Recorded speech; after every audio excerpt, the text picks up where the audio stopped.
Hey guys, welcome back to the JamieBot channel. In this video, I want to answer the question, what is Ionic? And this is mostly because I'm going to be releasing a bunch of videos about Ionic components, like buttons and alerts and just a bunch of different things that it can do. But this is just kind of an overview to get you an idea about what it is, and I have three main points for this video. Three main things that it can do, which are super awesome. So we're going to be getting into that coming up.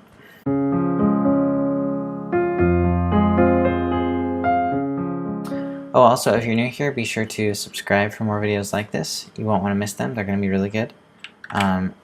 Okay, now the first thing that Ionic does really well is it builds apps, like actual iOS and Android apps with HTML-based code. So it uses HTML, TypeScript, and then SCSS.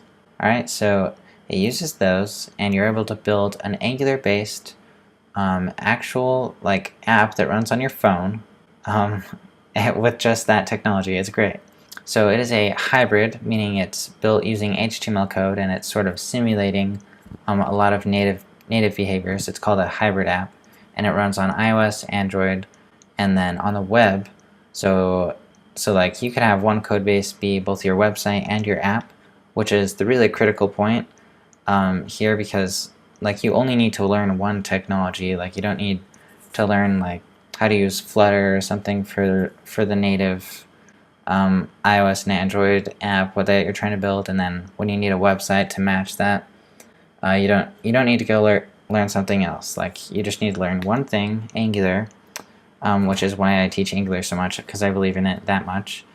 So you just learn one, and then you have all these different platforms that you can build on. And I say "and more" because in the documentation sometimes they list like Windows Phone and other devices as well. So I think they're planning to add on more and more of those. But currently the most supported ones are going to be iOS, Android, and web. Okay, and then since it's Angular based, it uses NPM, which is super awesome because when you're building these apps, you can plug into the massive library, which is NPM. There's so many packages on there. It's really great, really speeds up development. So this is basically like the web developer's dream. You can have one tech stack of just Angular with the HTML, TypeScript, SCSS, and you can basically build apps for all platforms. It's great. By the way, if you wanted to build your Angular apps into desktop apps, you would probably look into something called Electron. That's what VS Code uses, as well as Slack, I believe. And so, super awesome. Next point I have is that Angular is a component library. So let me just show you some of their components. I'm here on their website right now, and then they've got an action sheet, so this pops up this thing right here. They've got an alert, show alert, they've got a badge, that's that little thing right there, they've got a button, and yeah, there's just a whole bunch of these. There's even more than the ones listed here, but that's just kind of a more concise list. So since Ionic is a component library, that means that a lot of your work is done for you. You don't need to spend a lot of time customizing everything. It just has a lot of stuff that already looks good by default. If you want to customize it, you can, but especially for prototyping, like you just get a ton of functionality out of the box. And then down here at the bottom, there's also something called native libraries, and the native libraries are like plugging into things native to like the operating system. So like on iOS, you might be able to like open a contacts modal and get contacts from the user, or another one is like opening up the camera and then getting a picture. So all those are really nice. You just install the library, and I'll have videos on how to do that in the future. And then you're good to go. You just start using it, and your app development is sped way up. Alright, the last categorization of Ionic, which I have for you guys, is a dev tool.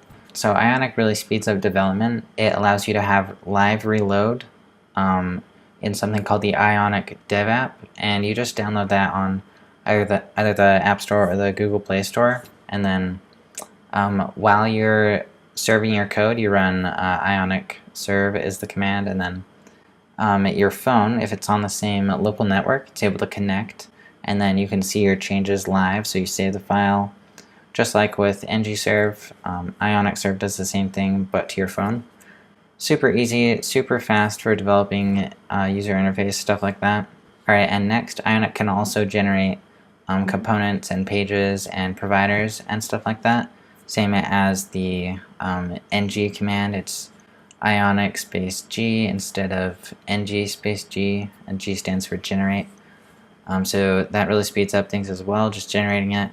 It also puts it into folders by default, which Angular doesn't do. So that's kind of even nicer than Angular in that regard. And then the last thing I have is that you can skip the App Store update process with Ionic Pro. And I'm not really like trying to plug Ionic Pro, I'm just giving you another reason why it's awesome. It's because if you've ever developed an app before, you'll know that every time you submit an update to the iOS store in particular, they'll make you wait like a couple of days before it gets started to be reviewed, and then the review itself could take another day or two, or even longer, like weeks even. And so there's this huge window in which Apple's reviewing your like binary code, your actual app, and if they reject it, then you're just like back all over again. Or if you like pushed a bug and they didn't catch that bug, then you're stuck and you have to wait like another week in order to update your app. But with Ionic Pro, it's actually able to like update the user's app without you having to go through that process. All you have to do is get your app approved once, and then every update is just like a software only update that like goes through Ionic's system. Like the actual app itself will check to see if there's an update. So it's super cutting edge technology, really handy. But Ionic Pro does cost money, so I don't really use that particular feature because I'm cheap. But yeah, it is a great dev tool, really speeds up development.